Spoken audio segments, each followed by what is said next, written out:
All right. Well, today we are graced to have Senator David Brock Smith, also known as DBS by many of us. Yes, indeed. Yeah. Well, thank you for taking the time to come down and talk to us about all things David Brock Smith. No, I appreciate it, Jay. This new podcast is fantastic. What a great idea. And I appreciate you taking the time to do this. This is number 2, right? You had former Councilor Mayor Isaac Hodges. Yep. Right? Yes, sir. And great podcast. I wasn't able to watch the whole entire thing, but I did watch a little bit of it.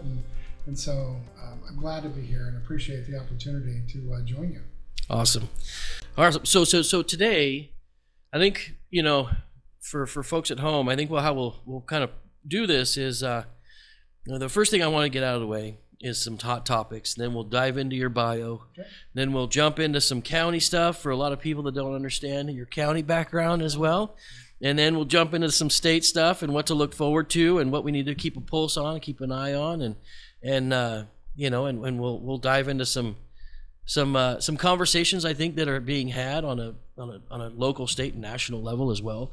Okay. So first off, what in the hell is Tina thinking with that transportation bill she rammed through legislation?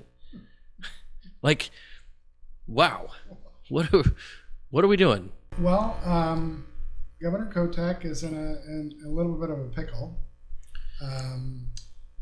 So my leader Starr, then who was the co-chair of the Joint Transportation Committee, co-vice chair, was negotiating in good faith in the beginning of legislative session of 2025, in February of 25, on a transportation package. We were making progress on a transportation package that would benefit all Oregonians, and rural Oregon especially. That conversation pretty much came to an abrupt halt when on the table was the governor rescinding the executive order that creates the climate protection program that Governor Brown put forward when we stopped and killed cap and trade. You remember I helped lead the Republicans in stopping cap and trade back in 19 and 20. When the Democrats weren't able to move forward with cap and trade for Oregon. Mind you, I asked the DEQ director at the time in committee, if Oregon goes to carbon zero tomorrow, what impact would it have on the global CO2 emissions? And he said that it would be imperceptible. But yet Oregonians were going to be paying billions of dollars into a program that then would not have any control over where those dollars are spent and how they're spent. Because I was negotiating with then Senator Cliff Vance, now Congressman Vance from the Senate on that, and none of our wants and desires on specific investments got into the bill back in 19 and 20. So fast forward, cap and trade died. Governor Brown at the time created an executive order that created the Oregon's climate protection program. So this is a hidden tax that is going to impact all of Oregonians now. To the tune of, I think it's 22 cents a gallon in fuel tax that is hidden, if you will, because the suppliers are the ones that are paying it, right? And so then they're carrying over that cost to the consumer. Right. So you don't see it at the pump. You're just going to see the increase. You won't see the tax. That's right. You'll just see the increase. That's right. Yeah.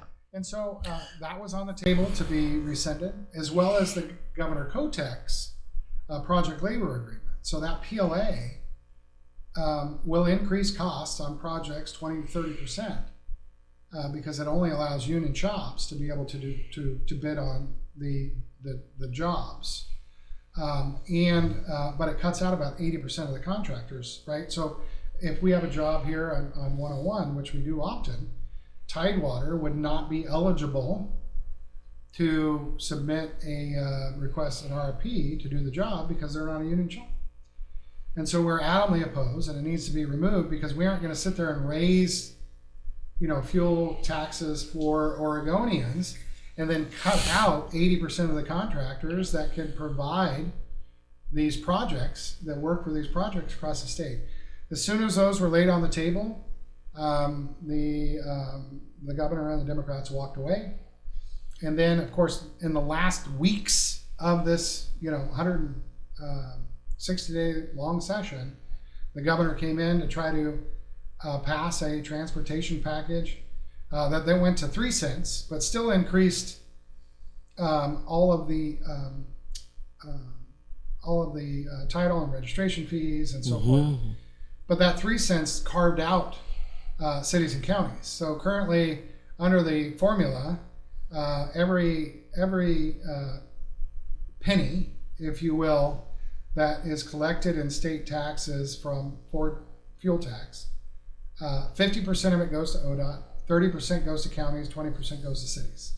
And so, right, the 50-30-20 split. That's right. And Yep. so what the governor did in her last ditch proposal at the end of the 25 session was just 3 cents and only to the state, only to ODOT. And of course, your colleagues and commissioners and mayors and city councilors were like, oh, hell no, this isn't Right. happening, which then applied pressure to legislators from Democrat districts, and that died. The governor immediately wanted to come up with something. We, our leadership, and now mind you, the Republican proposal was, you know what? We aren't going to raise taxes for Oregonians in this space right now. We identified $502 million within the existing ODOT's budget that could be used to fund the roughly $326 million budget hole for maintenance and so forth. Now, budgets are priorities. The ODOT's budgets are rather large. Right. And so they focused on maintenance and services when it comes to the cuts, right? Which are the boots on the ground. Yep. But they didn't focus on the $29 million just within ODOT's budget that is DEI training, or the tens of millions of dollars that they're doing for electric charging stations, or all of these other things that are their shiny little things versus really making sure that roads are plowed, roads are paved, roads are safe, right? Sure. And they were going to close and if you notice the governor's proposed cuts in closing ODOT yards, they're closing rural ODOT yards. So they're closing the one in Port Orford, laying off 203 people, those type of things. So then the governor said, hey, we're doing this. We said, no, just redirect the existing resources because you need legislation to do that, because in the 2017 transportation package, those dollars were specifically written to go in different places, different buckets, right? There's tens of millions of dollars in a bucket that is for just the Rose Quarter expansion that we know in the fall of 2025, the feds have pulled out of because that whole project has ballooned to like over $4 billion. Yeah. And so use that money redirect that money to fill this budget gap so that we have roads plowed, safe, for public maintained. And then when we come up with a transportation package, we'll make sure that there are resources that are going to be allocated and should be allocated by the citizens that are going to most benefit from. There's no reason why transportation funding, taxes, dollars from a resident of Brookings should be funding that multi-billion-dollar project Right. up there. At the same. Sure. And then, so she called this special session for September. Of course, my colleague, Senator Gorsuch, had complications for back surgery.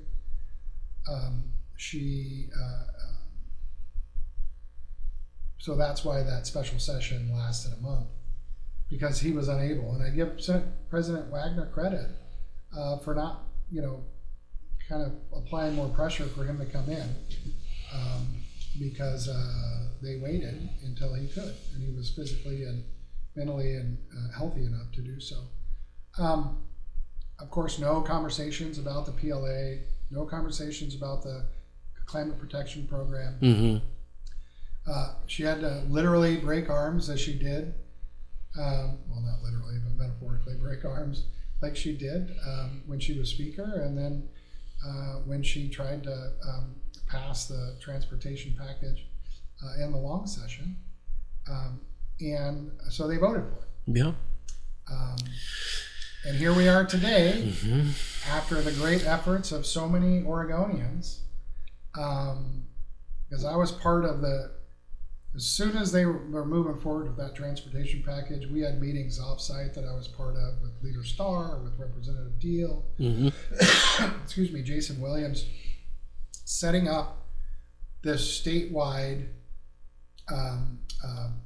network for the initiative referral that we did. And I'm over 250,000 signatures, only needed 78,000. We told the Democrats during the process that this is highly unfavorable. Over 97% opposed. Well, and then she stalled signing it at her office in an effort to try to minimize the window in which those signatures could be gathered. Is that right?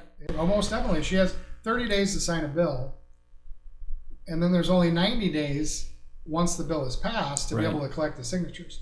In hindsight, her effort to try to thwart the signature gathering process actually helped. Sure. Because it angered so many Oregonians.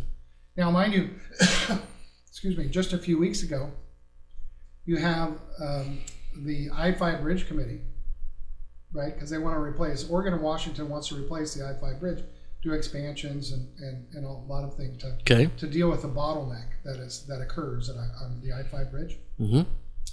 That project ballooned to $12 billion, right? Right. Nearly doubled, okay? And they knew that on August 15th. Before the special session on September 1st. And they were not forthcoming with the information that was about the I-5 Bridge project and cost during the questions and answers in the special session about the project. They essentially, they lied in committee and did not give the information that they had in front of them, but refused to disseminate to the public. And if it wasn't for Nigel Jaquist and his requests, and it's the MLM week, we would not know. And so I in good conscience can't think that the governor did not know that the number for that I-5 Bridge project had already doubled to $12 billion. So here we are today. Now what does she want to do? Well, what did she want to do? She wanted to repeal. She wanted to first she wanted to redirect, which is exactly what the Republicans had put out. And then she wanted to repeal.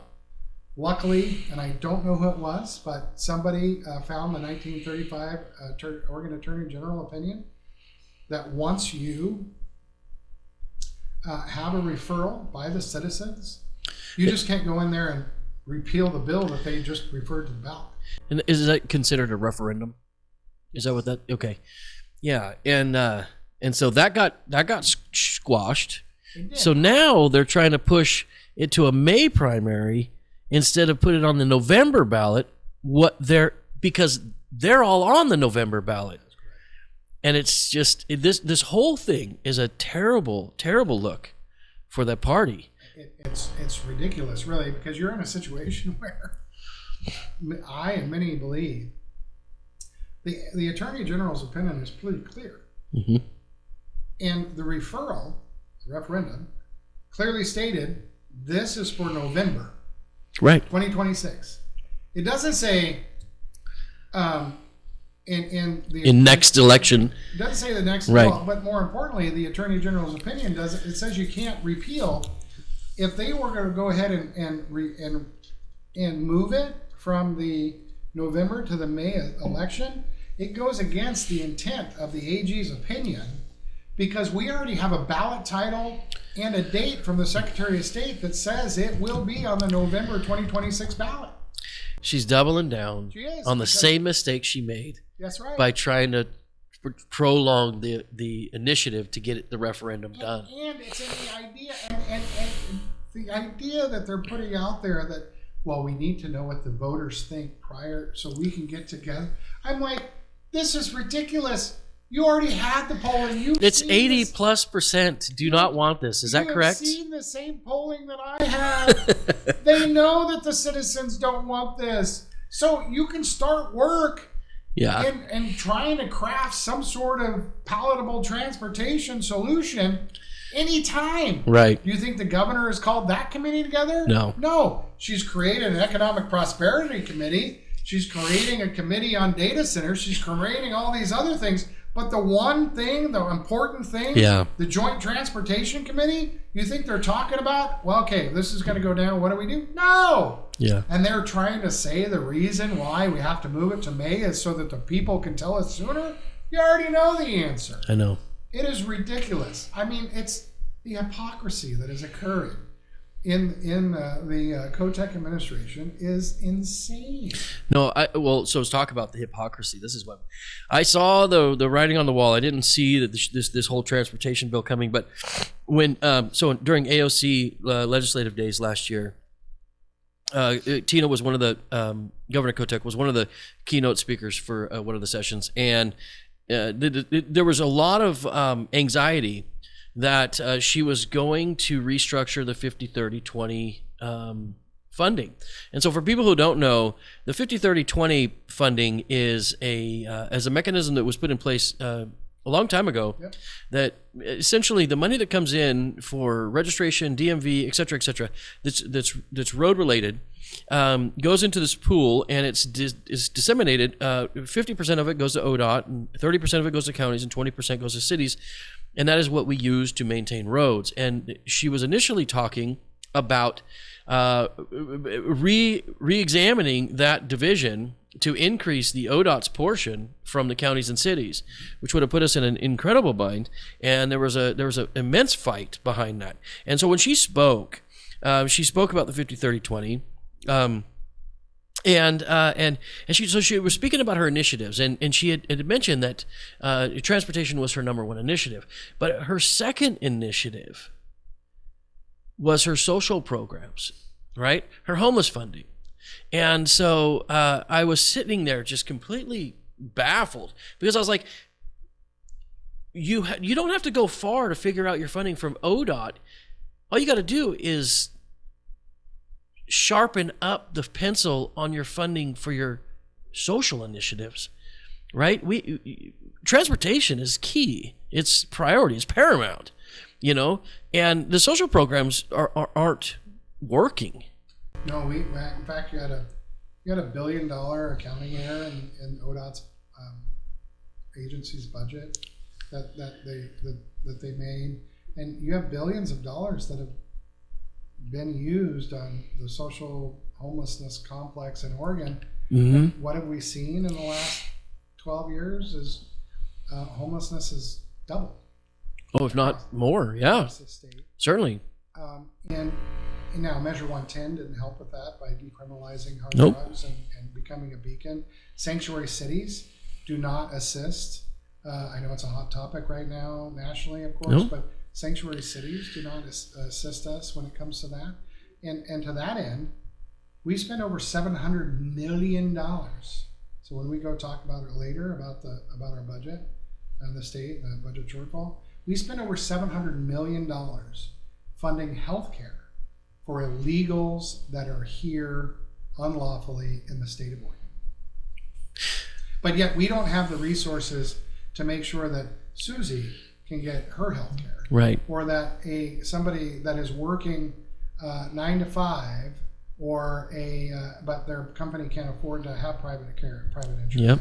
Or the waitress down the street at the local restaurant who struggles, and she's got Aflac, right? But and their company can help subsidize that for her. Mm-hmm. But she makes a little too much money to get on OHP. But because OHP, once again, is spending over $700 million funding healthcare for undocumented illegal aliens in Oregon.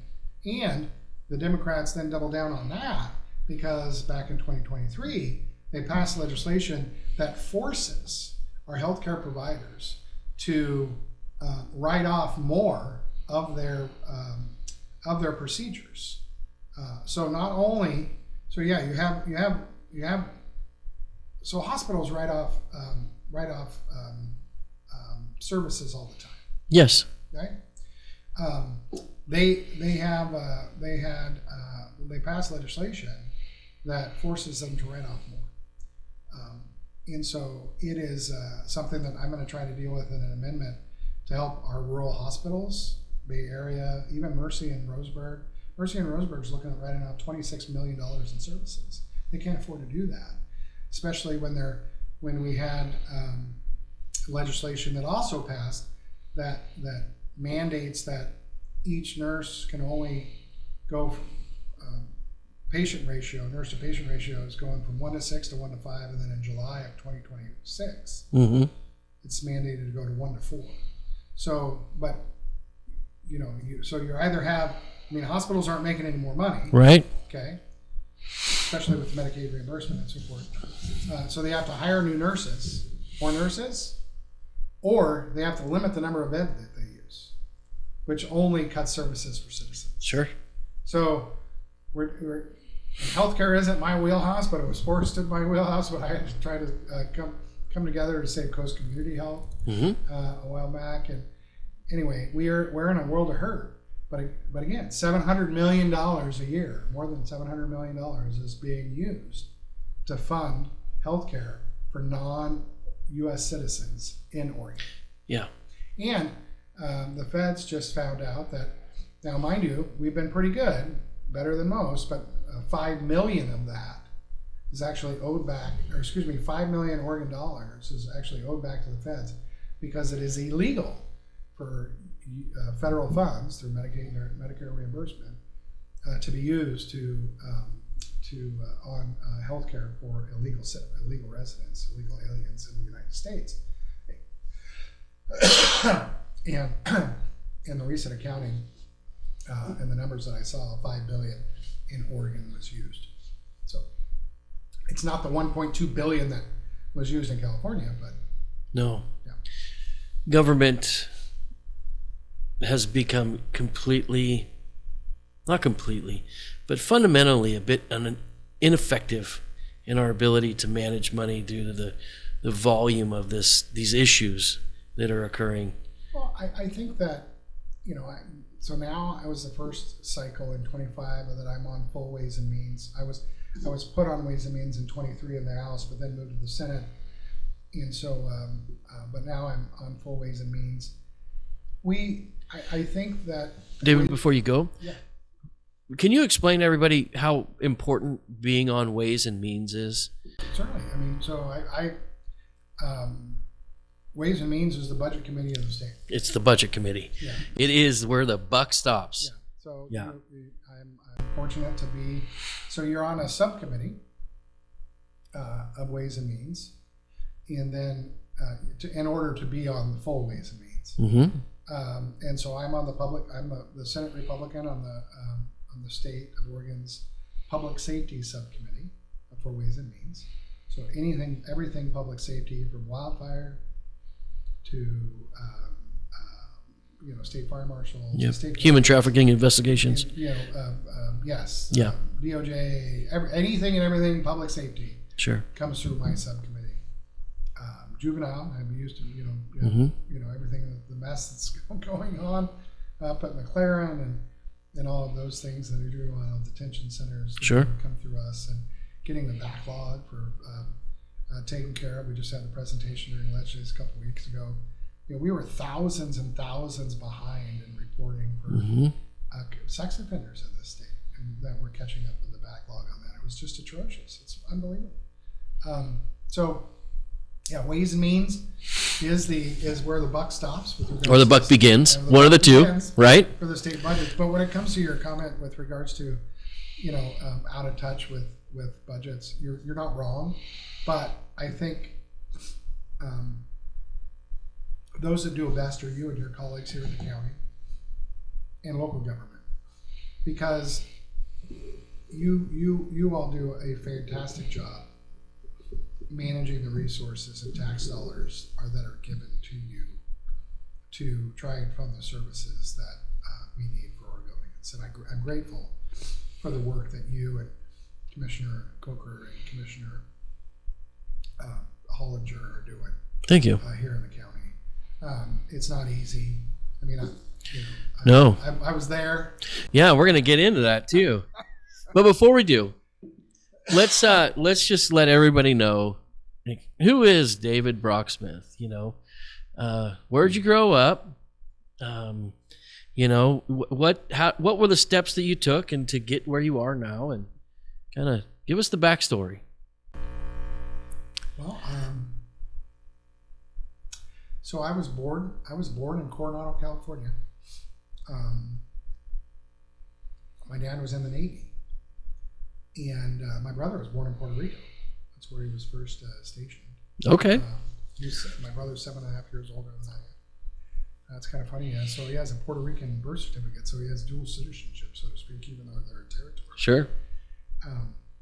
But my parents were high school sweethearts. I mean, they were together 65 years. I mean, my dad asked my mom to marry him when he was 14. She said, no, you got to wait. And they were married for 58 years. He passed away in December of 2024. God rest his soul. He was an amazing man. And so we moved back to Port Orford when I was 13 in 1990. And we always came up here every summer for vacation. And still family. I have family in Brookings all the way to, Sutherland now in my district, right? But so I was 13, and my grandfather had built the Port and Starboard Restaurant and Lounge in Port Orford back in 1970. After he retired from the logging industry, So your grandfather was here long before you guys got here. So both sides of my mom's a Hodge. Okay. And so and of course my father's a Smith, and so both the Hodges and Smiths came to Oregon. My dad was born in Lakeview. He was a honker. Yeah. Okay. And so my grandparents on both sides came here in the late 40s, early 50s, and so we, in fact, my grandpa Lester T. Smith helped build the road from Powers to Sixes back in the day. Okay. Anyway, got into logging, and then he retired from that. Of course, he had the Columbus Day Storm, and he had that clean up, and he retired from logging, and then built Port and Starboard. And then my dad and my parents, again, high school sweethearts, graduated at Pacific High School in Port Orford in 1963. Dad went in the Navy, and then a few years later, after they graduated, they got married. And so then they decided to move home in 1990. Dad retired after 27 years, Lieutenant Commander Mustang. Mustang is a presidential commission to become an officer without having to go to West Point. But he went to night school for nearly a decade and got 3 master's degrees in business administration. Was a San Diego PD reserve officer down there. And so in 1990, I was 13 and kind of grew up in the restaurant. I graduated in 95, went to school at Southern and then SWAC, and then was working and living and bought my first house at 21 in Medford. Was working at some of the best restaurants down there. The Shoji's of Medford, like Daytona. Yeah. And then the Belly Union in Jacksonville, the Jacksonville Inn, and in November of 2002, we decided to take back the restaurant, and I came back over to buy it from them. I took it over, and a year later, the business community in Port Orford is like, hey, we want you to be on the Chamber of Commerce board. And I'm like, I don't have time for that. I'm 24 years old, 24. Sure. And they're like, and then they wrote me in. And so then I go to the first meeting when they're electing officers, and I'm like, listen, you got to elect me a position so that I can, affect change. I don't want to come to meetings. So then they elected me president, which is also the director of our small chamber up there. And then we did so for 8 consecutive years, right?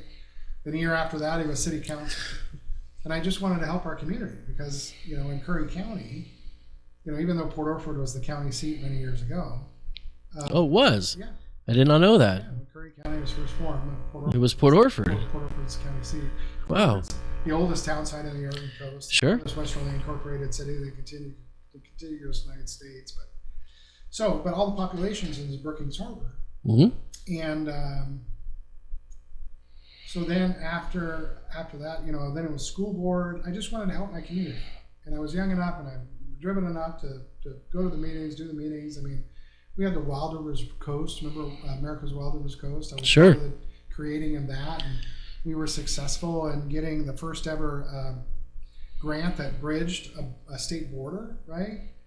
Where it was the Hospitality 101 grant, where we got $3 million to do hospitality training for our servers and restaurant people and hotel and lodging folks, and it was fantastic. Anyway, and then County Planning Commission, and so then I ran for county commissioner because again, all the commissioners were from Brookings, and we hadn't had a commissioner in North County since the 80s. Okay. And ran against David Itzen in the primary and lost by 32 votes. It was 36 votes. And it's one of the reasons why I use Brock. So Brock is my middle name. And so when I ran for commissioner, I ran against a David Itzen, right? And yes. So I wanted to differentiate that. But more importantly, there was a David Smith always in the arrest logs of the Brookings. Right? Yeah. So yeah. I mean, it's good to get the name ID out there a little bit, but not in that Right. context. So, Sure. So I said, you know what? I'm just going to use my full name. You can Google me, And, Yeah. And I lost the primary, and then just continue to do work. And then in 2012, then Susan Brown and I ran, and we won. And it was, I thoroughly enjoyed my time as a county commissioner, and I'm so blessed that you're in the role and the position that you are, Jay, because you're doing a fantastic job. Well, thank you. It's not easy, but Oh no. I had the privilege to hire you as the juvenile director, the parks director. So Yes. I was just going to say that. So a lot of people don't know. You were the second person that I ever knew in Curry County. The first being Ken Duque, my predecessor. He was the one who brought me here, and I'll be forever thankful for that on Ken's part. And but yeah, you and David Itzen and Susan Brown hired me, and then you were my liaison commissioner for the entire time you were here. And so I was blessed to be able to learn a lot. You gave me a lot of room, to. Well, thank you. You still are. Appreciate that. So yeah, no, a lot of people don't know that. But as your time as commissioner, what do you feel most? What are you most proud of as your time of commissioner? As your time while in the commission, because it was turbulent. Like, we can't beat around the bush. 2014 happened. Then we had Tom Huxley get in. And things got real turbulent. It was just a horrible time then. But before then, I felt that Itzen and Brown and we kind of had our different roles, right? I mean, Susan Brown, who used to be the former economic development director for Curry County, she did a fantastic job. That's one of the reasons why we kind of came together to run. I mean, if it wasn't for her work, we wouldn't have the Veterans Memorial that we have here in Gold Beach.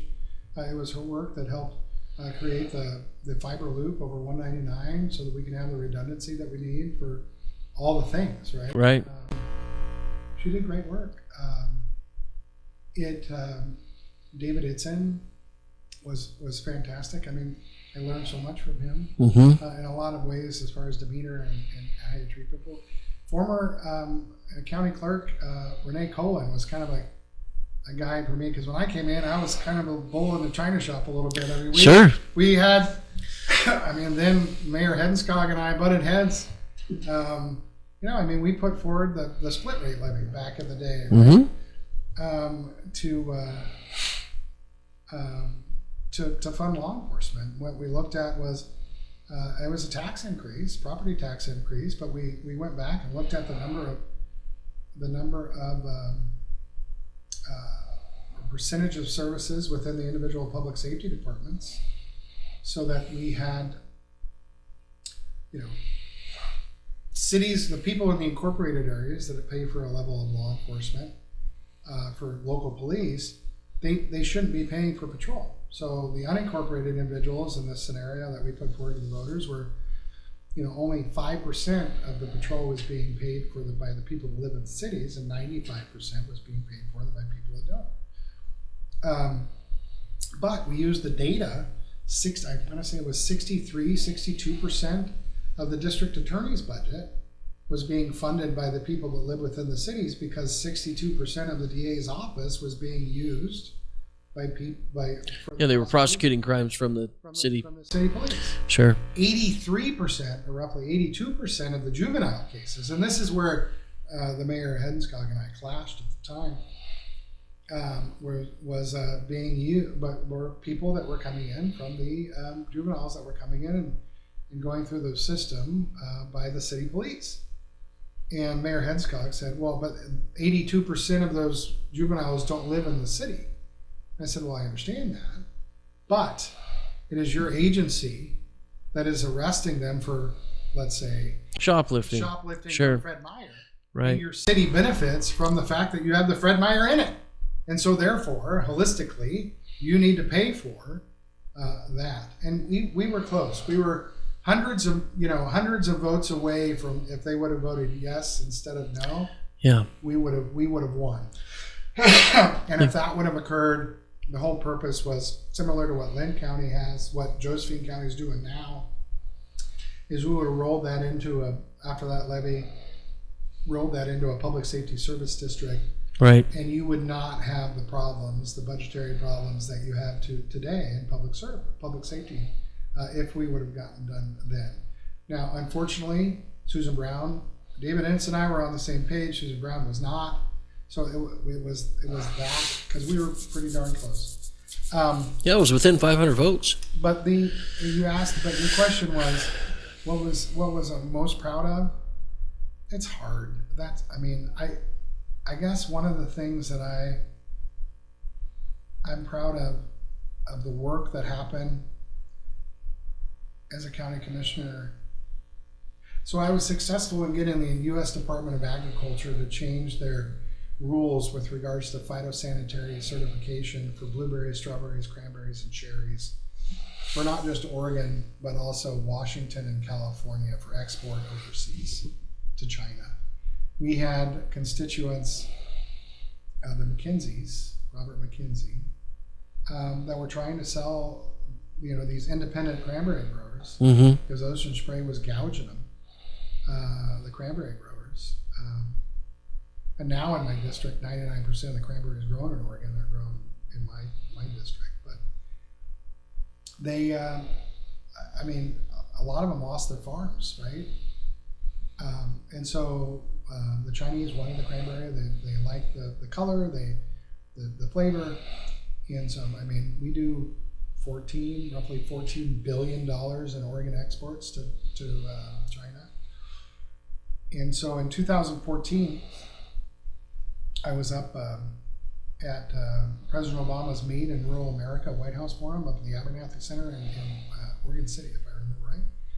Was able to pull out the director of the United States Department of Agriculture and explain to him that, we have this problem that we grow these cranberries and USDA will only issue a 14-day fresh phyto. And China requires more than that. And we want to be able to sell these products, and you won't let us. Right. He's like, that's BS. And I said, I know, right? Literally, that's what he said. And so within less than 2 months, the USDA changed the rules. Wow. For not just cranberries, but again, Oregon. Almost all the berries. Cherries and blueberries, and for the West Coast, California and Washington. Nice.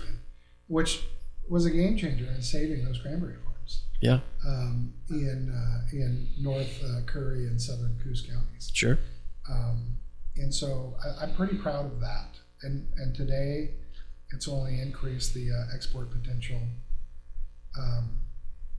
There's, like you, I was pretty engaged with the Association of Oregon Counties. I was on their legislative team and committees and the board and so forth. And so it did allow me the opportunity to learn more about the state and the capital and that process, which then eventually helped me when I moved to state representative. Sure.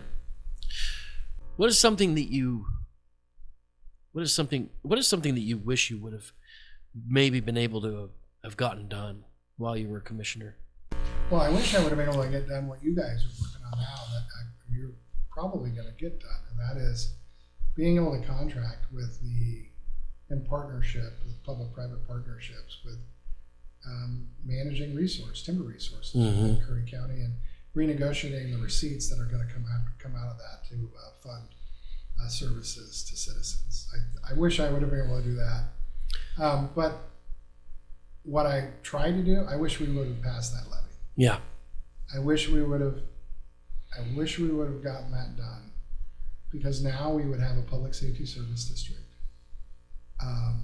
and we wouldn't have all of the things that are going on, but more importantly, that are related to those lack of services. When you talk about, increased drug abuse and Sure. Mental health issues and domestic violence and alcoholism, blah, blah, the list goes on. So Certainly. that is what I wish I would have done. Yeah, we're working on it.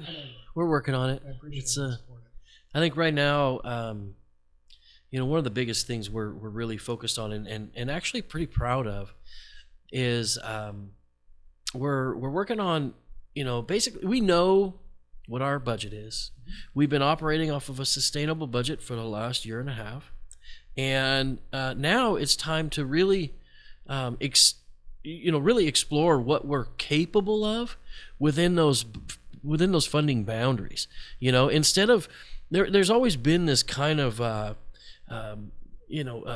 lean on, well, we can't do that because we don't have the funding. We don't, all those, things that come along.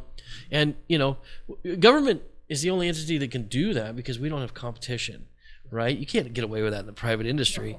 You don't last. And so we have some seriously high performers right now in our management structure.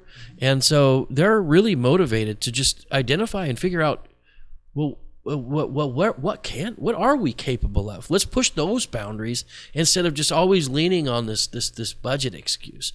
Because I truly do believe that when we really go after our capabilities, the community is going to respond, and eventually going to respond with, we want to make sure that maintains and also expands even further. So that's, I think, when we are going to get a real opportunity at a long-term funding solution.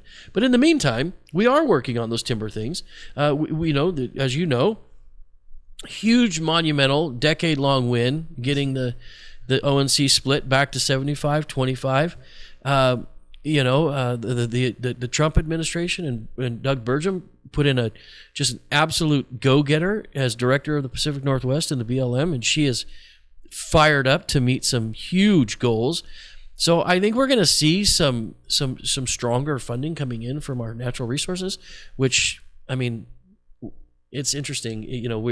We sit on one of the most natural resource rich areas, and yet we're handcuffed from the ability to explore those to better our public services. But I think we're gaining, and we're going to get there. It's just going to take some effort and time and direction and focus and follow through. Well, and, people know this, but when you have Curry County at 1,648 square miles, 66% federal aid, 1% state, 22% is private timber. You can't build on, can't do anything. Mind you, can't build on the other 66. I know. Yeah. 7% is farm, very limited on what you can do with that land other than farm. It only leaves 4% of economically developable land. And then you put a highway through the middle of it, you know, and a beach on the other side you can't build on. It is very, very difficult to generate economic development and resources for individuals to fund, for local city and county government to fund services. And so for you to be able to stabilize the budget as you have, I know that it's been painful, but it's been critically important for the work that you, as the liaison commissioner to the Association of ONC Counties, and appreciate your work there with ONC President Tim Freeman. Who crushes, by the way. Yes, he does. I learned so much from him. When I was a commissioner, you were voted, you were elected by the 18 ONC counties, and there was only 7 board positions, I think, or 9. So you weren't able to be on the ONC board, and they've changed that structure now to where every ONC county commissioner. But before then, it wasn't. And so for Curry County to be able to stay and make, because Itzen was prior to me, right? To stay on that board was quite an accomplishment. Fast forward now, of course, Commissioner Freeman from Douglas County, the timber capital of the world, again in my district. Mm-hmm. I mean, people need to understand real quick that, so my Senate district is massive. It's the largest district on the coast. And it's all of Curry County. Then it goes up. So I have the east side of Coos Bay. So it kind of stops at Seven Devils a little bit. And then I have the east side of Coos Bay. So everything on the east side of the Mill Casino, for example, the sloop, is in my district, and it kind of continues to diagonal a bit to where the Scottsburg Bridge is, the new bridge. Then it goes north of Highway 38 and east. So it almost goes to Cottage Grove, almost goes to Crater Lake, and then goes down to Merle Creek, and then comes back up, and then follows 42. So Powers, and Camas Valley, and so it's massive. Very diverse, but still rural, and but a lot of trees and a lot of natural resources. Yeah. But one of the things that, and some of the most important ports. Most definitely. And so one of the things that that's frustrating when we talk about economic development with Curry County and being able to generate resources is our land use system. That is, it's failed. It's failed us. It has. You have property down in Harbor that is developable On the harbor bench. Yeah, but can't be developed. I mean, I talked to. We couldn't get that out of committee. Yeah.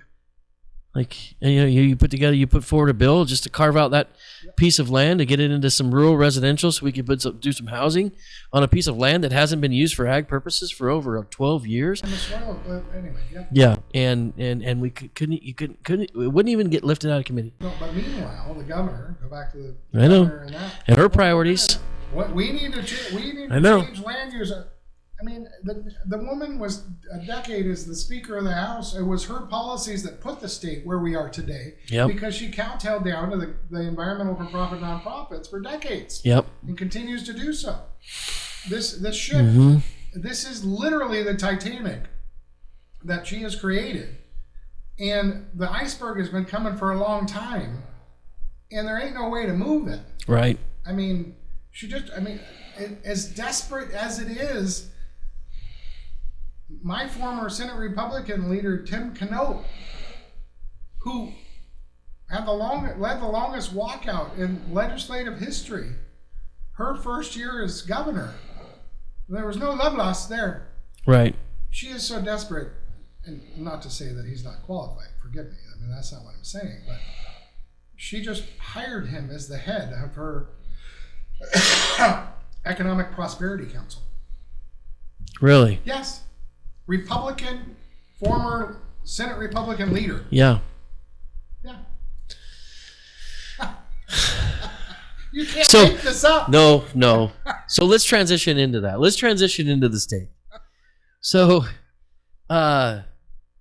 recently, I just reading some headlines. I just saw that it was identified that 800,000 individuals have been purged from the voter rolls.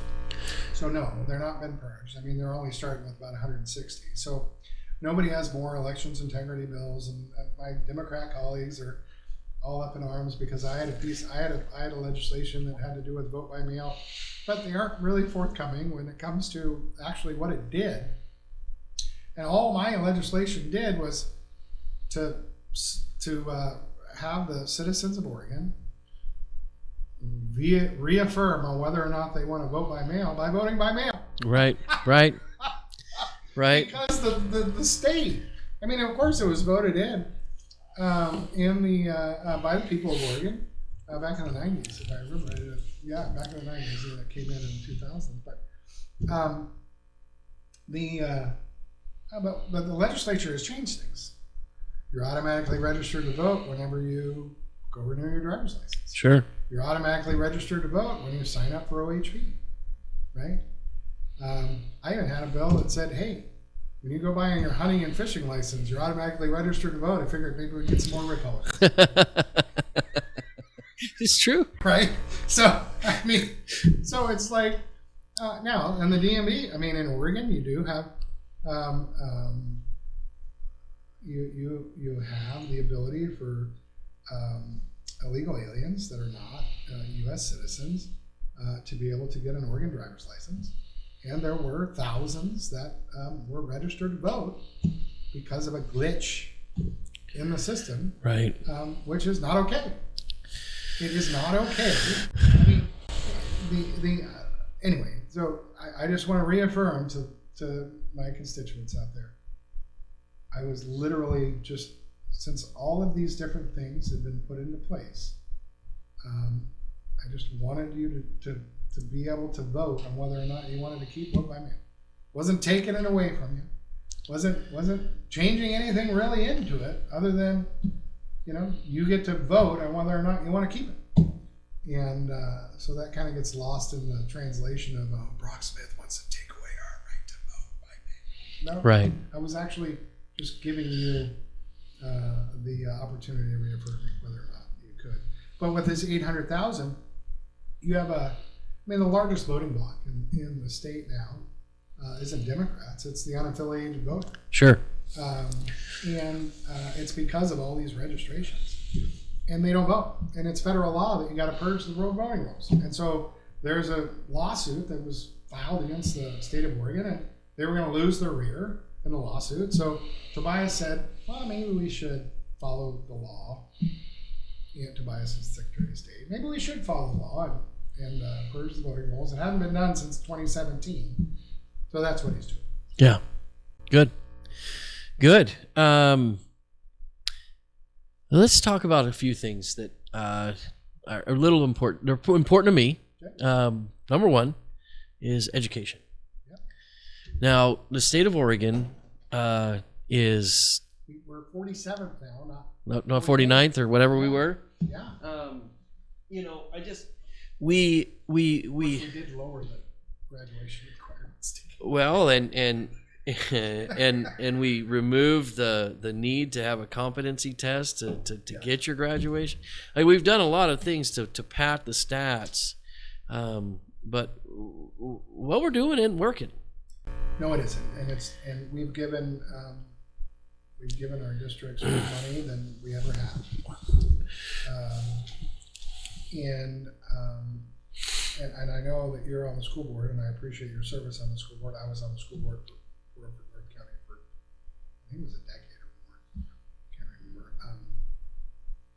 And what I'm very concerned about is they passed Senate Bill 960, which allows your teachers and to strike, to be able to go on strike, and get unemployment benefits while they're on strike that you can't budget for, essentially.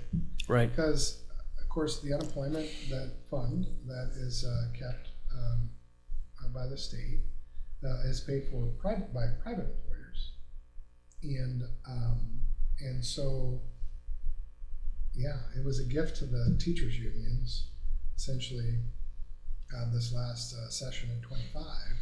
It started out at 26 weeks when it was proposed by Senator Taylor. You're going to be able to get 26 weeks of paid unemployment while you're still getting paid technically, Sure.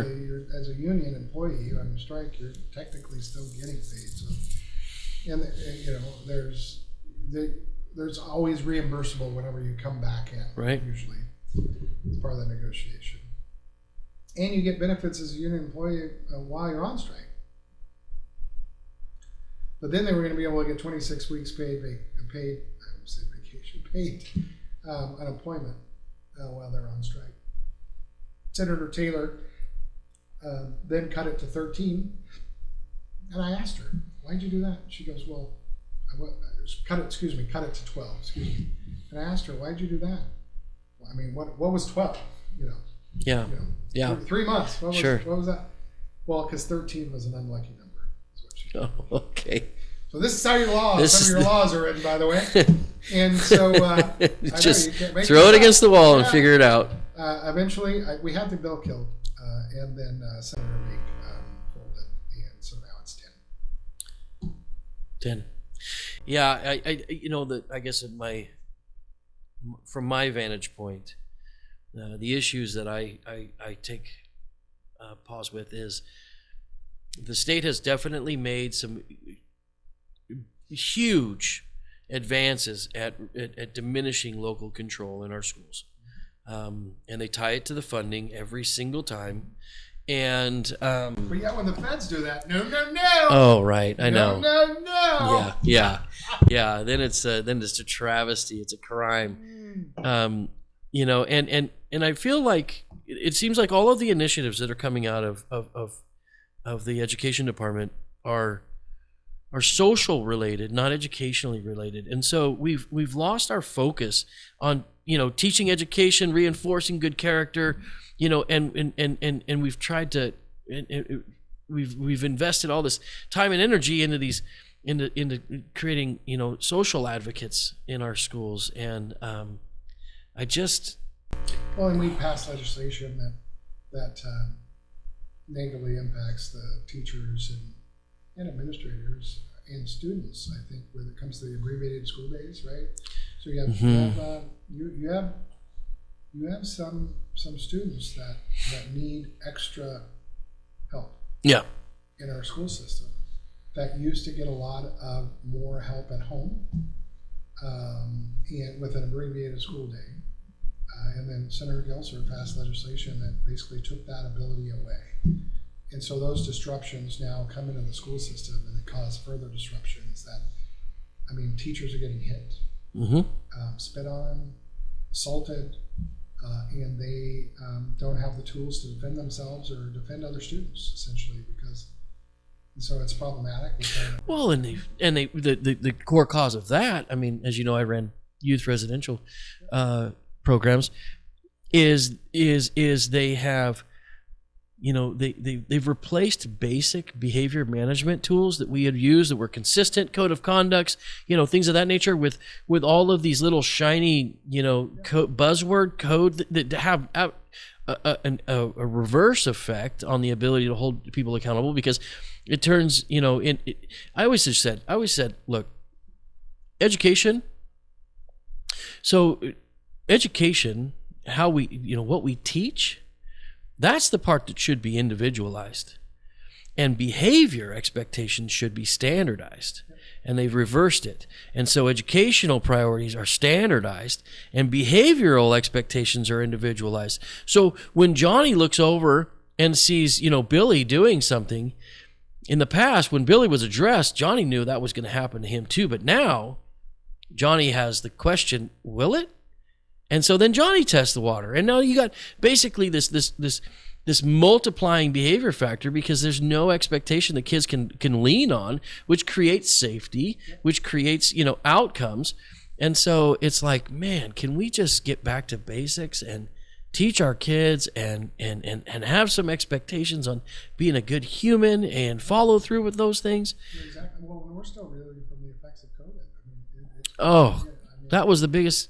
That created the biggest excuse that led to so many negative outcomes for our children.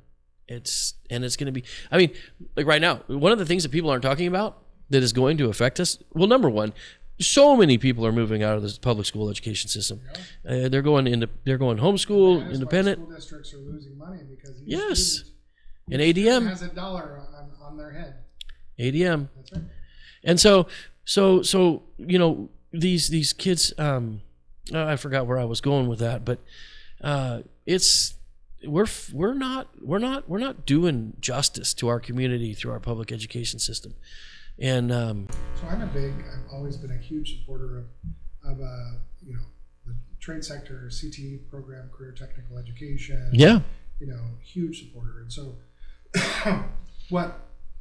what's happening over in Roseburg, for example, partnership with Roseburg High School and UCC is greater than ever. I know that you guys are trying to work on similar things with the nursing program and down at Brookings High School and Southwestern Oregon Community College, which is one of the critical reasons why. So I supported, of course, Jeremy Skinner and I think it was Marcia Jensen. No. at the Gold Beach Library. Well, no, for Southwestern Oregon Community College. The last section, I got a little hot water with some of my Republicans because I supported some Democrats for the school board. Sure. Or for the. Oh yeah. In the last session, I remember in the last election. The college board in the last cycle, which it's a nonpartisan race, and I've worked with them, and frankly, the people that were running against them were crazy. So, and didn't know anything about the education system, and would have been a disservice to the district. And they were just doing it because they wanted to do it and cause problems. And yes, I said that. That's true. And so the issues are huge when it comes to, again, the education. But I'm still hopeful. I mean, we're kind of in a little CTE desert down here. We've tried. I've worked with. Lots of individuals to try to bring, career technical education here. Like I mentioned, Roseburg, we just toured their new forestry and manufacturing suite that they got. The people in Douglas County raised $1 million to donate to UCC to do Mm-hmm. right. I mean, so you got kids that are coming out of Roseburg High School in the partnership that can go learn. I was on the machine, the virtual machine, right? Yeah. Doing the harvest. It was pretty cool. The kids like, you're a natural. I'm like, oh wow, cool. I didn't wreck it. I was able to get the tree anyway. But and I don't play video games. But it's when it comes to I think that we have a better education in our area than in Salem or in Definitely more focused. cities. Yeah. Because I want to say that you have more family dynamics that are critically important. That's another reason I worry about our youth. Mm-hmm. You're in a situation where both my parents worked when I was growing up, and my mom was a medical transcriptionist. So we had dinner around the table every night, right? Yeah. We were able to talk about each other's day. We were able to, and that doesn't happen for a lot of families right now or anymore because you have both parents working, and both parents might not be working 9 to 5. Right. And so, as it's one of the reasons why I pushed really hard and helped in the Coquille School District. So they were going to lose the Lincoln School there. They worked and combined the Head Starts in both Myrtle Point and Coquille. And then they took a plunge and created the Lincoln School of Early Learning. Mm-hmm. So they took a section of that school and compartmentalized it off, and then added resources to it. There's a picture of me on the little tricycle on the tricycle track. And it was arguably the largest daycare in the state before COVID. And it was fantastic because, as you know, in your life and former position as juvenile director, it was allowing mothers or fathers or parents to get back to work sooner. More income coming in their families. I mean, people from were dropping off their kids for daycare there, from Bandon, going to Coquille and coming Sure. back to work, and so you have more income, so you have less drug abuse, less sexual or assault occurring, and less alcohol abuse, and so on and so forth, because that is happening. Then COVID happened, and they didn't get nearly anything that they were deserved with regards to relief funds. No. It's still going. I did get them 100K, but then, during the 21 session? Yeah. And because it turns out COVID caused more teen pregnancies. Right? Interesting. And so rather than, and so Coquille came together and they're like, David, we want to use the 100K for this. And so we changed it in 22 for the budget note. But they got some portable buildings, Yeah. cool. Yeah. Put them side by side at their charter school there in Coquille. And so you have classroom and daycare for infants Sure. together, so that mothers can still get their education, teen moms can still get their education, and they didn't have to make a decision on whether or not they want an abortion. Right. Right. They know that they didn't have to make that choice of not having a baby, or having a baby and not having their education. They can do both. They got donations for everything that infant mother needed. Mm-hmm. It's been a fantastic program over there at Winter Lakes, and it's again another model for the state. Sure. Yeah, a lot of people. I think one of the things, I'll shift gears, but on the education piece, we've transitioned from trusting the individuals in our classrooms who are teaching our children to evaluate our children, and we've replaced it with standardized testing to tell us what our children are capable of.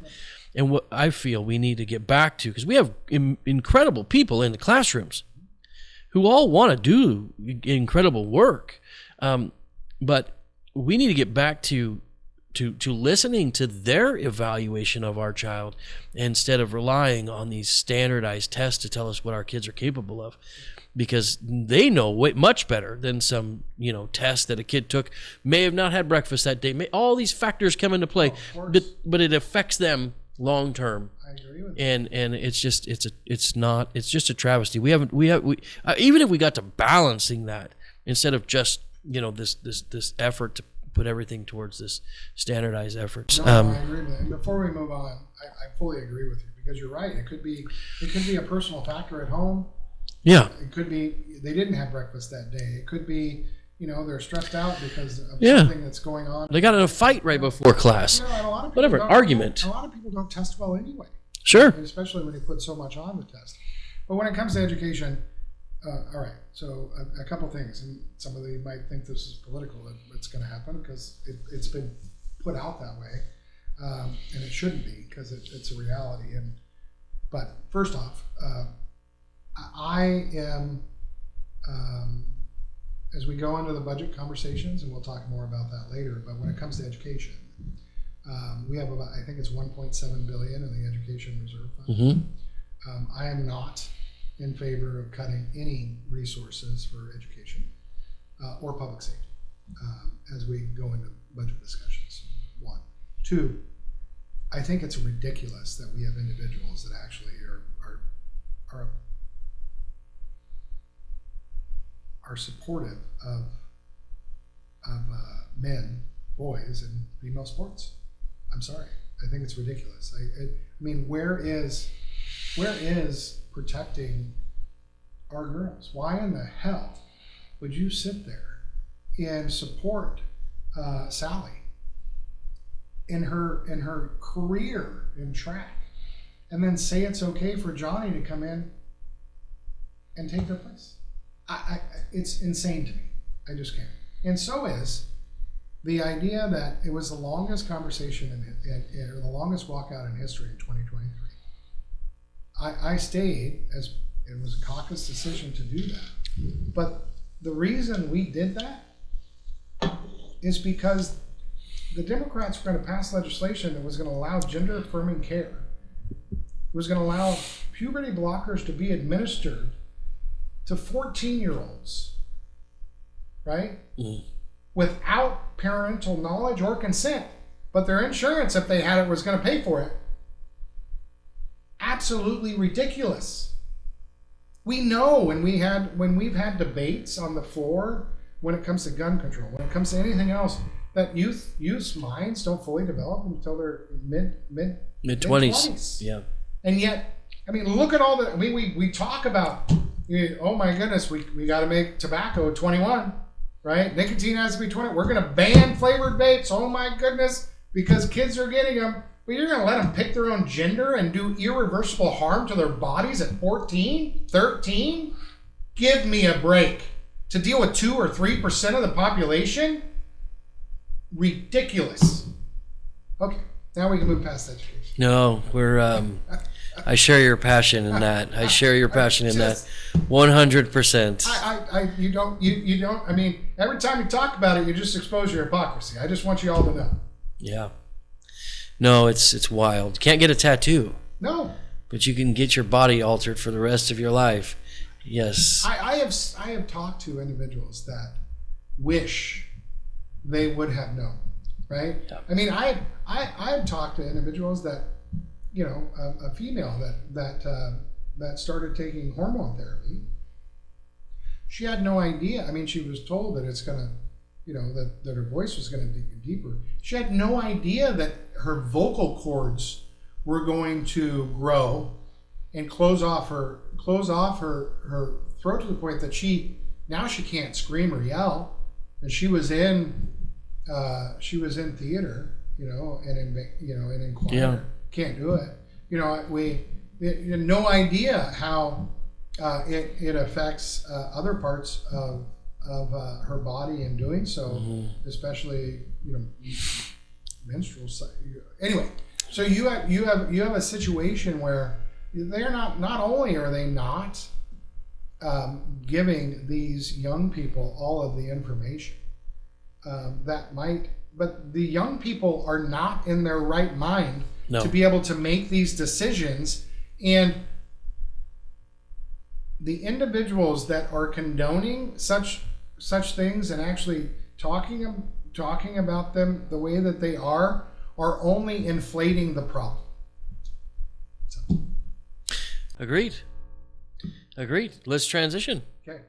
Mental health. Oh, here we go. That's a perfect transition. Well, these are very serious topics. I mean, if we're 47th in education, we're 49th in mental health. Yes. And how is that even possible when we are a Democrat supermajority who spends all of our budget on special programs, social programs, and yet we absolutely fail? Well, it's because the Oregon Health Authority is mainly in charge of it all, and they're an abyss. They're a dysfunctional agency that spends billions of dollars, and furthermore, we've spent billions of dollars on mental health, but we partner with political for-profit nonprofits to provide NGOs, non-governmental organizations, that provide the services with no accountability. Yeah. None. There's no accountability.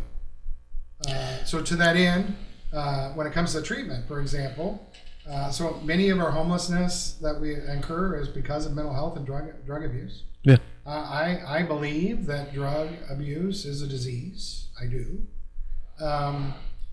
And I mean, these individuals aren't criminals per se.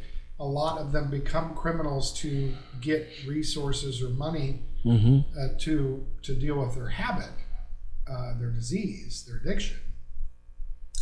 So we've been, I helped lead the charge to repeal and reform Measure 110 and recriminalize hard drugs in the state.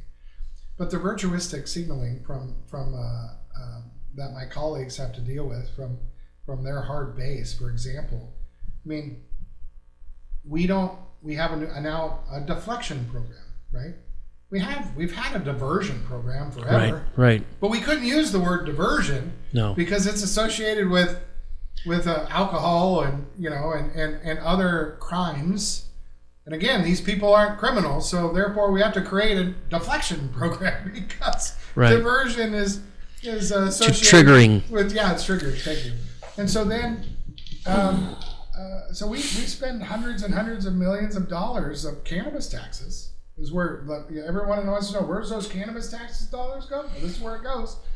Supposed to go to treatment and assist with drug treatment and help with a lot of that drug treatment for those individuals that are homeless. And so before you move, I just want to hit. So I want to know if this is accurate. So Measure 110 passes. This money then is siphoned into these programs for drug abuse that are going to be, essentially self-initiating, hotlines, etc. The first year, we're talking about billions of dollars, right, or millions, at least hundreds of millions. Over the course of Measure 110 treatment, there was billions. Okay. Something to the effect of like 93 people in the state of Oregon over the first year initiated self-contact for services. Less than 100. Yeah. Less than 100. So we went in, we spent millions on the program. And was this considered a success or a failure? How was that? No, actually, nobody went through. I think only out of the 93 I think only less than 10 actually went forward with a program. Yeah. And then I don't think anybody. Less than 100 initiated self-care, and then less than that actually followed through. Yeah. So you have a situation where the fall of last year, I think it was, when the article came out that in Multnomah County, because the treatment, the NGOs that are providing these treatment, right, the political for-profit nonprofits that are providing this treatment, there was an article in Oregonian that in Multnomah County, these $3.2 million were used of these treatment dollars, and only one person was treated. So, to that end, I have a piece of legislation that I tried to get passed in 25.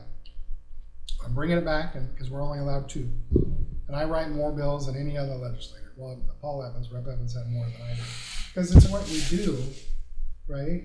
I mean, the only way that I'm able to show Oregonians what we would do if the Republicans had the gavels and not the Democrats is to write legislation and have a conversation. So we have to have the conversation. The only way I can have the conversation is write the legislation. So that's what I do. So my bill brings accountability to these hundreds of millions of dollars and that were supposed to be used for treatment. So it creates I had to, right, because of this virtuistic, the perception of these individuals. So I did have the money, those treatment dollars, going through the Criminal Justice Commission, solid organization, right, made up of county commissioners and city councilors and professionals, and then those dollars would then come to the counties, so that the counties can create the MOUs and contracts with the service providers, so that there can be measured deliverables, so you can hold those deliverables accountable, and you get to use 15% of the resources for administrative groups, like to help maybe encourage the deflection, right? Because I believe, I know Douglas County, for example, I've done the drug court graduation. Mm-hmm. It's amazing. Bay Area First Step, I've had them on the Senate floor they're an incredible organization providing the services for these individuals out in Coos and now Curry counties. A dear friend of mine who I'd known for decades was, she hit rock bottom.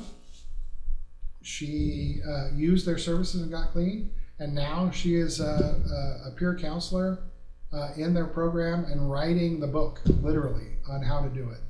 And is amazing, taking care of her daughter, has her, is doing great. And that's what they do, is they have these peer-to-peer, these people that have gone through the system, have gone and hit rock bottom, and that have rehabilitated their lives and their families and out there doing the work.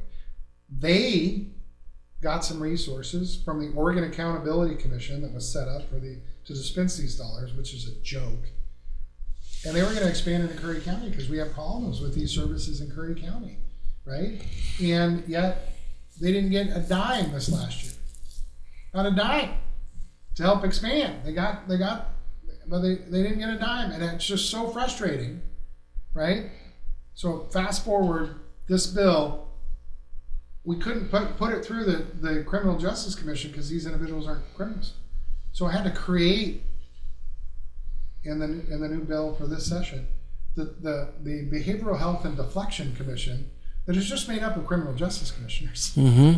So that we can pass it through them to then come to the counties. Right? Sure. So that's the plan with the legislation.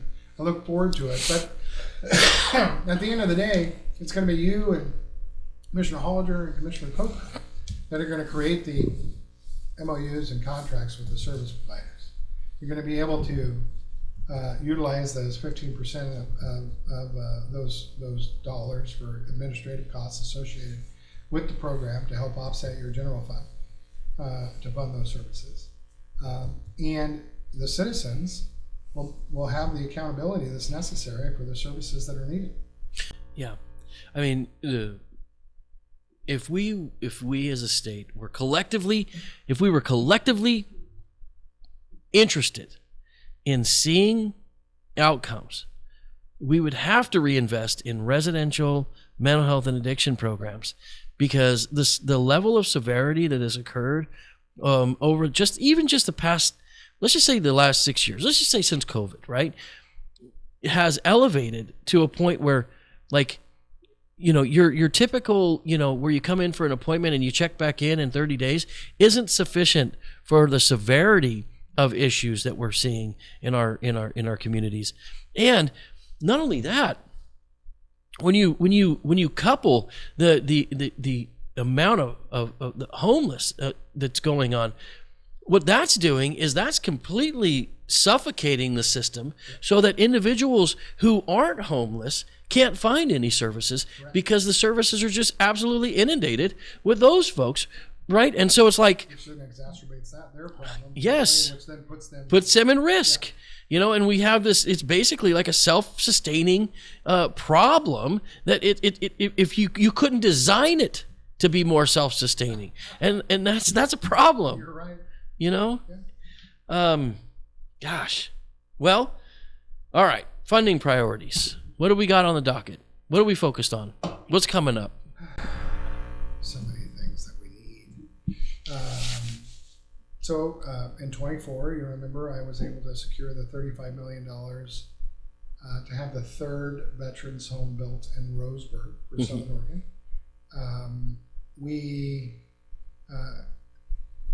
We were able to then secure that again in the 25 legislative session. Let me tell you, with the budget conversation that they want now, they want to steal it, and we're fighting like hell to make sure that doesn't happen. That's only 35% of the cost of the $100 million project. The other 65% comes from the feds. We've been working with Congresswoman Hoyle and Senators White and Berkeley and Congressman Bentz on trying to get those funds in one of these budget bills moving forward.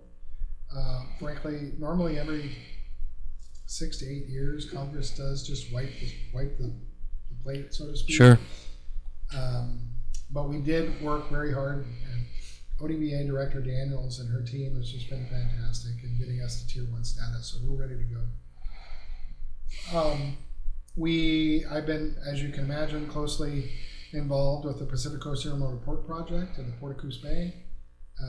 That will benefit everyone in Curry County and Southwest Oregon, especially when it comes to import exports.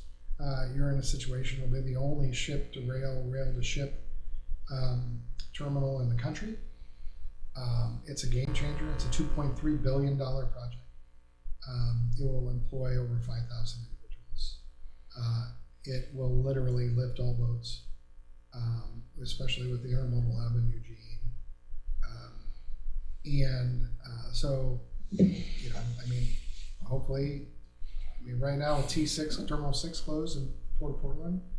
Even if you did all that work for the cranberry growers, but in order for now them to export, they gotta truck them up to Seattle or down to Oakland to get them out, right? So, with the added fuel prices, we're in a world of hurt there. When it comes on the West Coast, you'll notice that Oregon, California, Washington gas is higher than anywhere else in the country. Seeing that relief, well, it's because of the environmental policies that have been put in place. Cap and trade in California, cap and invest in Washington, and then of course the Governor's Climate Protection Program executive order in Oregon. You're looking at Valero leaving California, and it's very basic. You have refineries that are beholden to the cap and trade, cap and invest problem. And there's only so many, they were only given so many free allowances, and there's really no way to decarbonize making fuel. Right. So somebody's got, so they're, and you're in a situation where, the individuals thought that, oh my goodness, everybody's going to be driving electric vehicles and so forth. I think we hit 120,000 of them in Oregon this year. We're supposed to be twice that. It's just insane. We don't have the charging infrastructure. We don't have because we're penalizing natural gas that then creates energy. We don't have the energy, even if we did have the charging stations to provide the load. It's insane. And then you talk about hypocrisy, because we have these mega fires that are emitting more carbon than any of our vehicles over a decade. It's funny. So this is how I work for my constituents in the building. So when we were fighting back against cap and trade, because there was no benefit. My constituents in Port Orford, where I live, their income is lower than most in Curry County.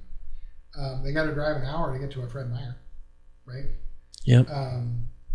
There's a reason why the Fred Meyer in Brookings is one of the largest and busiest in the state, because everyone comes up from California to avoid the sales tax. Right. Yeah. And that is layered, right? You got state sales tax, you got the county sales tax, you got city sales tax. Yeah. But let's face it, a lot of my folks are driving 1990 whatevers. They're less fuel efficient and they can't afford a new car.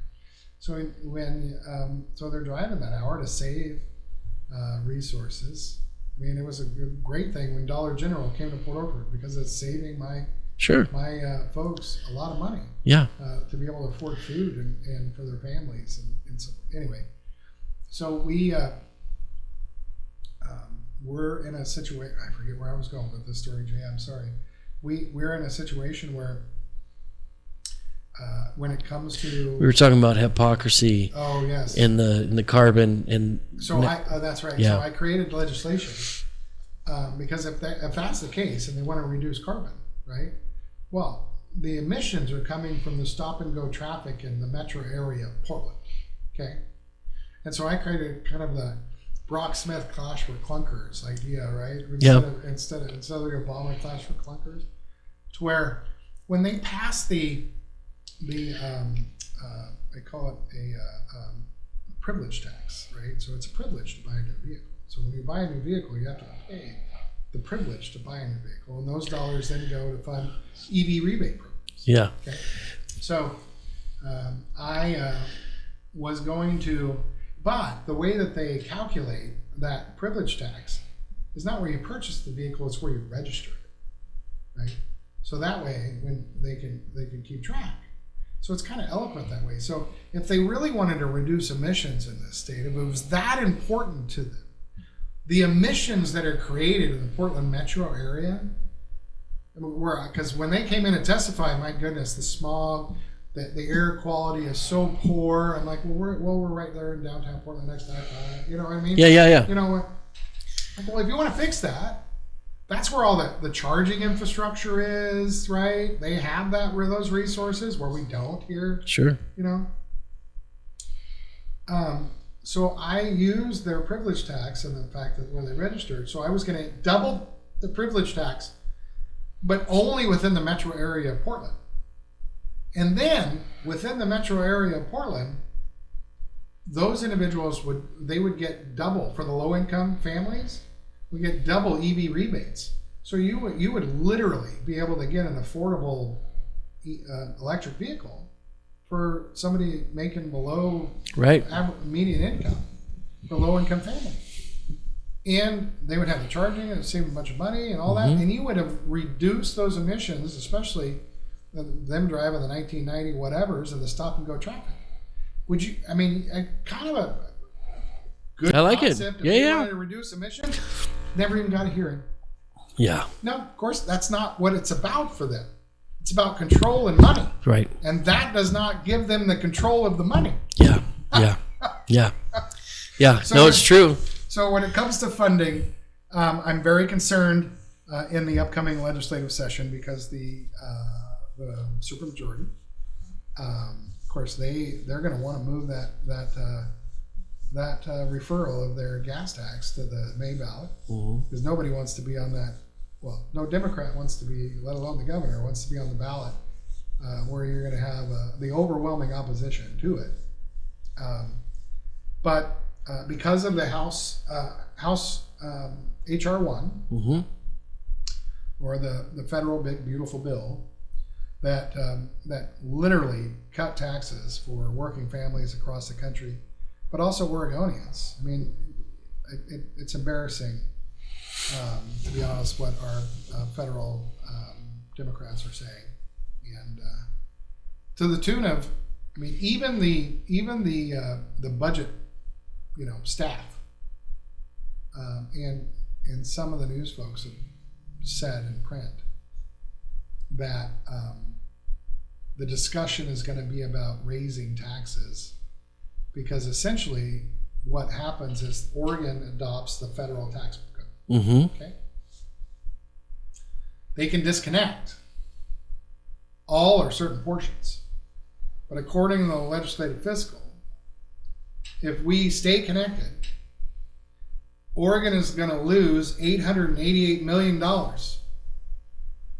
okay, in tax revenue.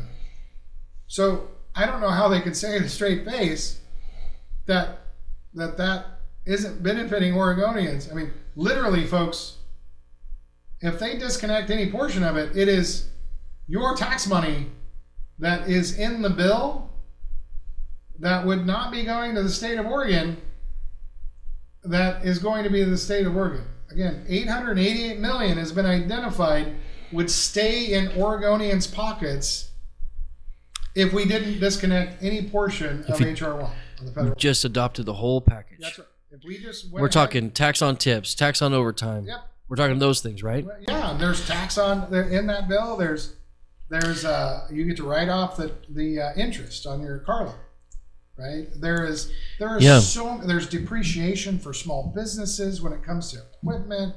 There is so many things in there they all talk, just paying off the billionaires. That's crap. This is literally a driver for small businesses to be able to have these tax breaks and incentives so that they can employ more people. So let me just take this back for a second. So big beautiful bill puts in these parameters. There's no tax on tips, no tax on this. You get a. No, those are capped on $25,000, right? I mean, correct. Yeah. It's not the first 25,000. Yeah. But what the state of Oregon is doing is talking about, you won't pay your federal tax on that tip, but you're going to pay your state tax on that tip. So when he talks about disconnect, that's what disconnect is.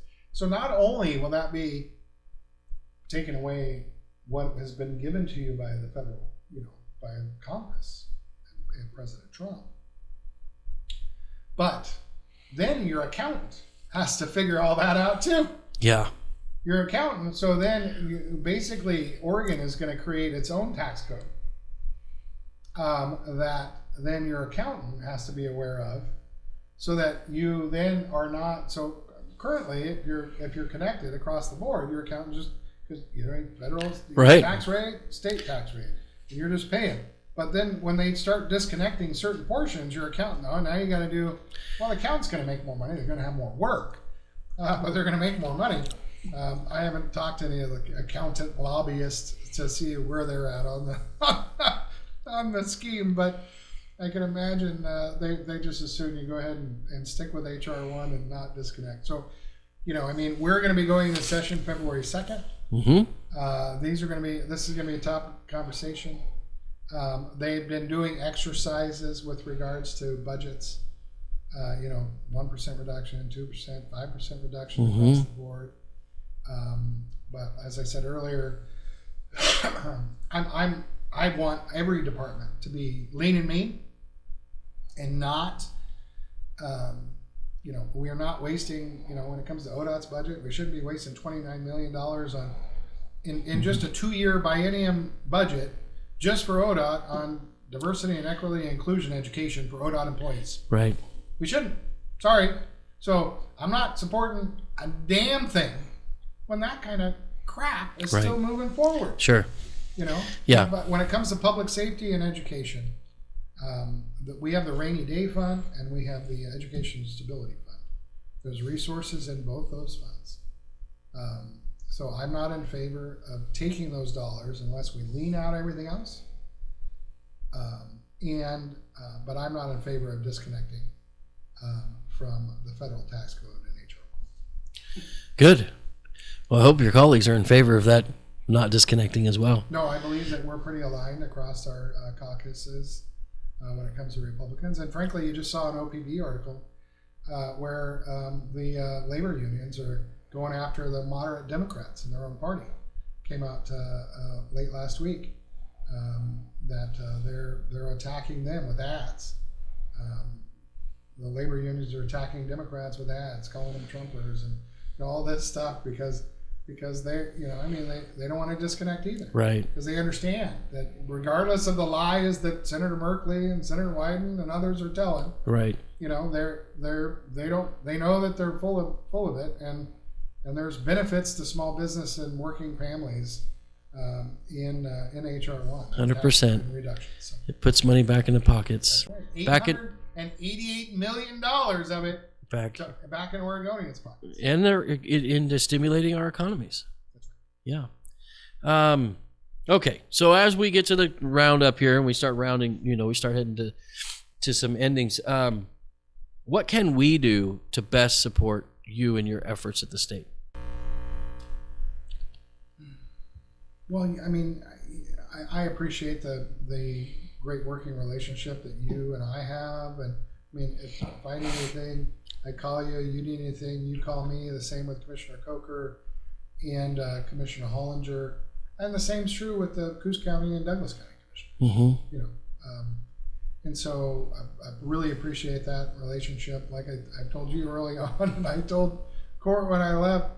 Listen, I'm not gonna I am always available for advice if you ever seek it. I'm not gonna give it to you unless you ask for it as a former county commissioner, right? But as far as our citizens, just stay engaged. Especially in this 35-day search session, it's pretty quick. Normally the long sessions it's 160 days, so you get 6 months really. This is that in 35. Mm-hmm. So within the first 2 weeks, you got to have the bills out of the chamber, out of the committee, and it's just hustle and bustle. It's fast. And so things are going to happen pretty quick. Like I said, don't be surprised if the the Republicans and the super minority, and what that means for folks is the super majority. The Democrats can raise taxes without a Republican vote. That's what they did with the transportation bill in the first place. Right. Well, I guess they did get one defector, but that was only because one Democrat in the House was voting no. right? So Javity, who switched his party to Democrat, who voted for the bill, who used to be Republican, is now a registered Democrat. But it's only because one of the Democrat representatives voted no, and they needed 38. Because you have to have 3/5 in order to pass the raise tax. Yeah. So you're in a situation where they can do it without a Republican vote. We're going to be working like heck in the 26th election to make sure that that doesn't continue, and we're back out of the supermajority or back out of the super minority. I was in the super minority in 19. It wasn't a good time. That's when they instituted the CAT tax, corporate activities tax. Oh God! It was supposed to fund education, right? Well, how's that working out for you? I mean, you got billions of dollars coming in. All they did was they didn't supplant, right? They were supposed to. It was supposed to be an addition to. Yep. Right, but no, they went ahead and we got $2 billion of new revenue here, so we'll go ahead and take the $2 billion that we were putting in that out of here. I know. Yeah, it's just. And anyway. in the meantime, the ripple effect of that CAT tax, just to touch on that for just a second, a lot of people, one of the biggest topics in Curry County is the fact that we have limited pharmacies, right? Yep. Basically, you got Fred Meyer in Central and South County, and we're trying to fix that too. It's the pharmacy benefit managers that are increasing the cost associated with it. Anyway, sorry. But I mean, Bimart self-disclosed that they shut down their pharmacies because of the CAT tax. That's right. Because the margins were so low that the increased amount of revenue that the pharmacy made doesn't offset the amount of tax that it was going to cost the businesses. So they shut it down. And we tried to carve out the pharmaceuticals from the CAT because it shouldn't be included, and they refused to allow us to do it. Yeah, it's just, well, as we move into this next election cycle, who you got on your docket? Who are you supporting for governor? My colleague, Senator Christine Drazen. I mean, we were in the House together for years. I supported her ascending to House Republican leader. If it wasn't for her, we wouldn't have stopped cap and trade. She put me in charge, in the lead there in the House back then. I have. It's been an honor and privilege to work with Christine. I mean, I think we're at a time in 2026 that it's historically hard, right? I mean, midterm elections have lower turnouts than not. It's one of the reasons why we're gonna follow the law and fight like hell to make sure that the Democrats just don't manipulate the system and move the referral to May. I mean, it's clear. I mean, the referendum said November. The Secretary of State that certified the ballot language says November. Suddenly, since they couldn't repeal the bill, as we talked about earlier, we're going to put it in May. We're going to just draft new legislation. Now, mind you, that just shows you the inconsistency and the hypocrisy of the system. We're only allowed 2 pieces of legislation as legislators. And all that legislation was supposed to be submitted, 2 months ago. I think it was 2 months ago. Well, suddenly they can just create a bill because they're the majority. They can we'll just have a new bill. They just have a new bill there and a new bill over here. They can go ahead and create a new legislation anytime they want, with outside of any rule. Yeah. Anyway, so that's what they're doing, and they want to move it to me. So I'm a big fan, to go back to your question, a big fan of Drazen. I appreciate Ed Deal's work, and he's a great colleague. You might have Chris Dudley join the mix. Yeah, I heard. This week, maybe. Well, I've been hearing it's going to be this week for weeks. Yeah. So we'll see. Of course, he ran in 2010, got pretty close. I just really believe, however, that you have an opportunity here where Oregonians are frustrated. They're frustrated in the current situation. I've seen polling, where they're frustrated about where we're going as a state. They're not happy. I mean, 62%. No, it's rudderless. Obviously, I mean, it was Democrats, Libertarians, not affiliated, Republicans, Constitutionalists that signed the referendum for the Right. gas tax. So I just think that maybe we're ready for change across the board. I think that we have great candidates running for positions in the Senate. I know there's great candidates. I met some of them last Thursday running for positions in the House. That we're going to bring balance back to Oregon. Mm-hmm. One of the best legislative sessions I hear about from a lot of former legislators and people that were involved, with state government, was back in 2010, 2011, 12 sessions, because in 2010 it was a split. You had co-speakers. Because we were 30 Republicans, 30 Democrats in the state House of Representatives, Mm-hmm. right? So you had co-speaker Arnie Roman from Coos Bay and co-speaker Bruce Hanna from Roseburg. And it was one of the best sessions because the sausage had to be friendly for everyone. You're right. You couldn't, you had to compromise. You had to work together. You had to work together to get things done for Oregonians. And that's what we talk about when it comes to the Oregon way, right? I mean, I've always believed, of course, I'm in that situation because I'm in the minority anyway. So in order for me to get anything done, the Democrats have to bless it and say it's going to be okay. Mm-hmm. I got to have a Democrat chair. First, I have to have Senate president. Now the Senate. Then it was Speaker. It was Speaker Kotek. Say, okay, yes, you can. Yes, chair of that committee, you can have a hearing for that bill. And then the chair of the committee first has to want to do that. Right. And then I got to convince, because in the Senate you have 3 Democrats and 2 Republicans on a committee. So I got to convince my 2 Republicans and at least 1 Democrat to vote for the bill and in committee. And then I got to convince 16, which there's only 12 Republicans, so I got to convince all of them plus 4 Democrats to support that bill on the Senate floor. If I get it that far, right? Yeah. And then I got to convince. Now I got to go back over to the House. Yeah. And it goes through committee again. Right. Right. But I'll tell you, nobody's been more successful. I had the record for the state legislature for the number of bills passed as a freshman of the minority. I can't remember how many chief sponsored bills I passed last session. Nice. We did good work. We talked about this at the Board of Commissioners. Thanks again for allowing us, me and Representative Boyce, to give that update for you all. No, that was fantastic. And but again, we have legislation. We passed the incubation box or hatch box bill for. I had to narrow it to Coos County rivers, right? Mm-hmm.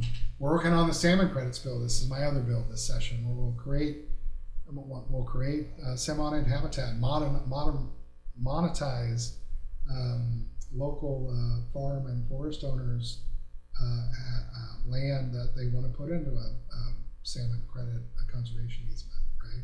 But it's all there volunteer. Mm-hmm. We'll do a huge uplift for salmon habitat. We were able to penalize because trust me, it's hard to get any increased penalties on anyone in the state for criminals, but we got 3,000 illegal marijuana and cannabis grows in Josephine and Jackson counties, for example, and the human trafficking element associated with that, with the cartels, is obscene. Yes. People are dying. People don't want to discuss that. I know. But we were able to pass legislation that if you knowingly have an illegal cannabis grow on your property, you're going to lose your farm tax exemption. Tax exemption. Yeah. Now there's off ramps. If Gladys didn't know in her 200 acre piece that the back acre was, there's off ramps there. But a lot of these people are just taking bags of cash and looking the other way. Yep. Not going to happen anymore. No, that was a big piece. I was happy to testify on that too. We had that situation occur here in 2022. A lot of people don't know about up the Winchuck. Well, as we close, do you have any final thoughts? Well, I want to thank you for what you're doing here on this podcast, for one. No, it's fun.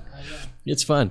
It's different. Yeah. You know. I want to thank you for your leadership for Curry County, not only in the school district, but in the communities, but of course in your role as the chair of the board of the commissioners. It's and your role there is critically important.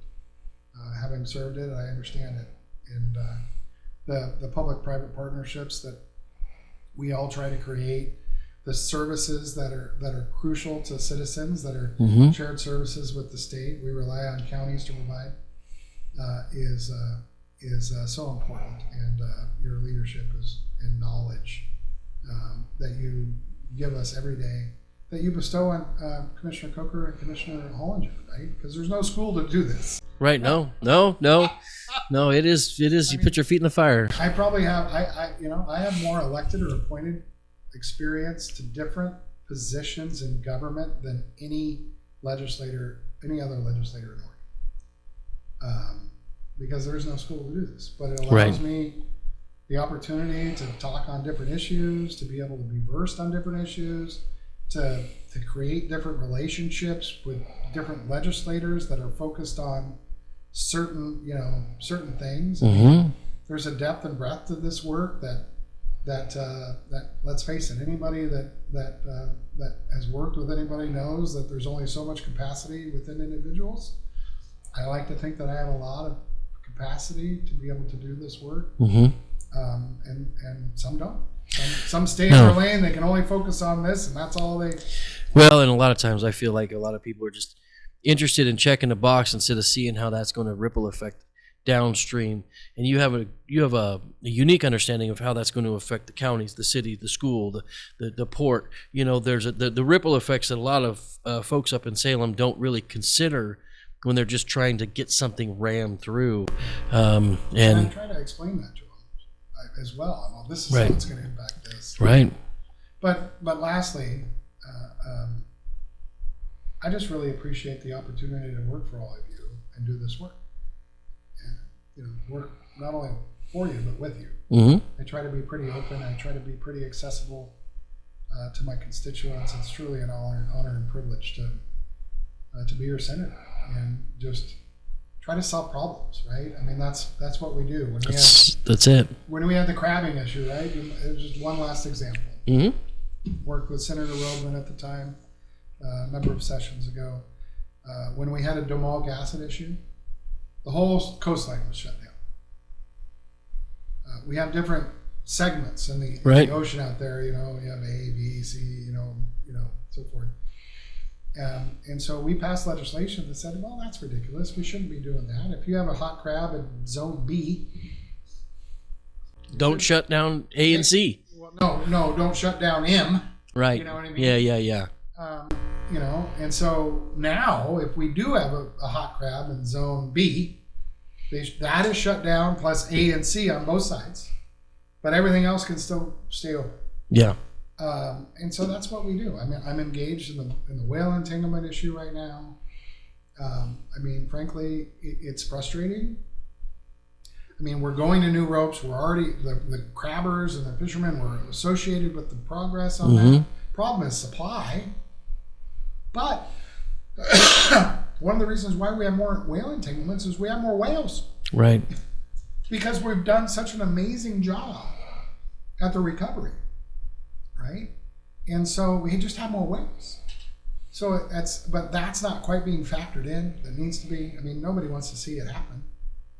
And we're trying to mitigate it. We've done it through, with regards to the number of pots during certain times of year because of whale migrations, and so it's all in flux. But so I mean, it's amazing how I'll have a meeting in the morning that talks about, oh my goodness, school districts, and then